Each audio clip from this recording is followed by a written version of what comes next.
Mummy भी रोना शुरू ले सारा खुशी का आंसू है एक्चुअली देख रहा है कि इतना ज़्यादा सक्सेस।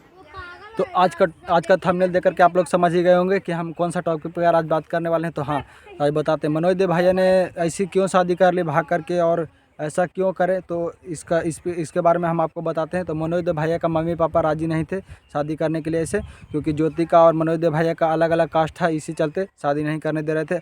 और ज्योति जी का मम्मी पापा जो राज़ी थे कि जो अपने मनपसंद से कर रही तो तुम्हारा खुशी है जो में हमारा खुशी है, तो इसी चलते उन लोग उसको घर से थोड़ा कम अथी आ रहा था, दबाव आ रहा था। तो मनोज देव भैया के घर से थोड़ा ज़्यादा दबाव आ रहा था कि शादी मत करो ऐसे।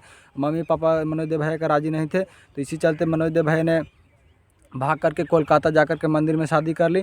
क्योंकि इस चलते शादी कर ली मनोज देव भैया ने, क्योंकि दोनों का इवेंट होता था कहूँ पर, तो मनोज देव भैया के और ज्योति को एक साथ बुलाया जाता था। और इसी चलते मनोज देव भैया ने साथे रहते थे और 2 साल से साथे रह रहे थे, बुलाया जा रहा था, कहीं को जाते थे इवेंट में, इस समय तो साथे रहते थे, तो बात उत करते थे। तो उनको घर वालों को लगता था कि क्यों ऐसे करता है, क्यों साथे जाता है और उसको साथ वीडियो बनाता है। तो इसी चलते मनोज देव भाई ने सोचा कि झंझट ही पूरा ख़त्म कर देता हूँ, शादी ही कर लेता हूँ। तो इसी चलते मनोज देव भाई ने शादी कर लिया और उनको घर वाले तो अभी खुश नहीं है, तो धीरे धीरे खुश हो जाएंगे।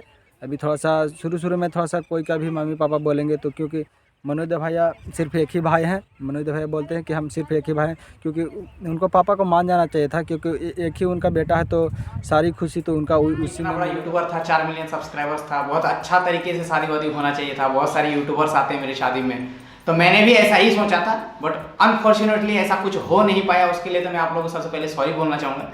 ठीक है, मेरा भी बहुत ज़्यादा शौक था कि मैं भी अच्छे से करूँगा, जैसा कि एक सेलिब्रिटी लोग शादी करते हैं, लेकिन नहीं हो पाया। ठीक है, शायद से किस्मत में ही नहीं था। खैर कोई नहीं, हो सकता है कि रिसेप्शन वगैरह थोड़ा अच्छे से हो जाए, देखते हैं, जैसा भी हो वो बाद का प्लानिंग है। हाँ, लेकिन अभी मैं ये वीडियो इसलिए बना रहा हूँ कि आप लोगों को सबसे पहले तो सॉरी बोलने के लिए कि जैसा आपने एक्सपेक्ट किया था वैसा कुछ हो नहीं पाया। बाकी हाँ, रिसेप्शन का ट्राई तो कर ही रहे हैं, और शादी इसलिए भी करना पड़ा कि आपने टाइटल देख लिया कि फाइनली टेंशन फ्री अब मैं हो चुका हूँ। मुझे दोस्तों शादी इसलिए करना पड़ा क्योंकि मैं क्या होता था कि उसके साथ कहीं अगर मैं घूमने भी जा रहा हूँ या फिर उसको कहीं लेके जाता था तो बहुत ज़्यादा प्रॉब्लम हो जाता था, घर में बहुत ज़्यादा किच होता था कि उसको क्यों लेके जा रहा है, उसके साथ क्यों घूमता है। लेकिन उनको ये चीज़ नहीं समझ में आता था कि हमें जब भी कोई चीज़ का इन्विटेशन आता है, कहीं भी बुलाया जाता था, तो दोनों को साथ ही बुलाया जाता था, तो साथ में जाना पड़ता था। अब जैसे साथ में गया, उसके अगले दिन घर में खिच शुरू, मम्मी का पापा का। ठीक है, उन लोगों को मैं समझाता था कि हमारा शादी करवा दो, टेंशन ही खत्म हो जाएगा, क्योंकि लोग तो हमें एक दूसरे से जोड़ ही दिए हैं। ठीक है, सिर्फ मतलब कि ऑफिशियली जुड़ना बाकी है।